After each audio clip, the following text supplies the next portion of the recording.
Hello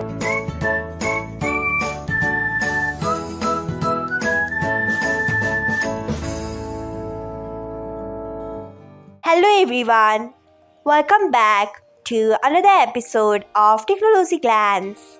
Today, in this video, I am going to guide you through how you can turn on email notification of messaging on Facebook Lite.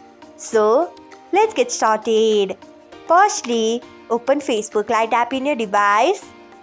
Then tap on three lines icon. Next, tap on settings. After that, tap on notifications. Then scroll until you find messaging. Next, tap on it. After that, you can see the option of email. Turn on it by tapping on it.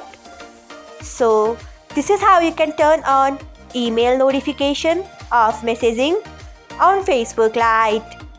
Thanks for watching. If you found this guide helpful, we would love it if you hit the thumbs up button below.